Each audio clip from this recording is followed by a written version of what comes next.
Seguimos aqui na defesa do réu nos 5 minutos de processo.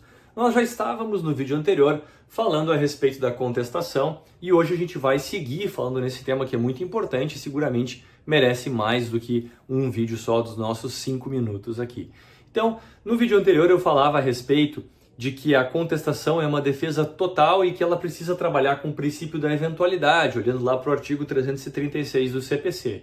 Isso tem tudo a ver com o que a gente vai ver hoje, porque se é na contestação que eu preciso apresentar toda a minha matéria, todas as minhas teses defensivas, sempre com um olhar ali para o 342, que traz algumas exceções, eu também vou trabalhar nessa defesa os aspectos formais que eu preciso examinar, a exemplo do que prevê lá o artigo 337 do CPC 15. Então, assim, muita atenção, né? Estamos falando de contestação, estamos sempre ali marcando o artigo 335 em diante do CPC. Pode ter outros artigos esparsos aí que nos interessem, mas o núcleo duro do que nos interessa em relação à contestação está ali no artigo 335 e seguintes. E aqui agora a gente vai falar a respeito do 337, que são as defesas de cunho formal. Importante dizer que essas defesas de cunho formal ou de cunho processual, né, dependendo do doutrinador aí, do autor que a gente vai utilizar, eles podem utilizar uma expressão diferente. Elas precisam ser apresentadas por primeiro na defesa. Aqui tem uma questão lógica, né? Por quê? Porque assim como o juiz ele não vai examinar na sentença primeiro o mérito para depois resolver as questões formais, né? Cabe também ao réu apresentar primeiro na sua peça de defesa as questões de cunho formal. E eu sempre recomendo que essas questões de cunho formal, vejam, estou falando sempre no plural, né? Pode muito bem ser mais de uma, pode ser uma, mas pode haver uma pluralidade de questões formais para serem apresentadas, que elas sejam apresentadas de uma forma visualmente perceptível. Então, que se abra um tópico, né, nessas preliminares e que se abra subtópicos distintos para cada uma dessas questões formais que vai ser levantada, de forma que o julgador, né, o magistrado, a magistrada, possa ali pegar essa peça processual e ver assim, bom, aqui tem 3 defesas formais para serem apreciadas. E que essas defesas devem estar relacionadas a requerimentos ali no final da sua peça processual. Porque para cada defesa que eu arguí, vai haver uma consequência processual que eu quero que o juiz aplique. Veja, isso é importante porque essas defesas de cunho processual, elas se subdividem em dois tipos, né? 2 categorias. Nós temos as defesas processuais de cunho dilatório e as defesas processuais de cunho peremptório. As defesas de cunho dilatório são aquelas que, ao menos no primeiro momento, elas não têm o intuito, elas não têm a característica de levar à extinção do processo.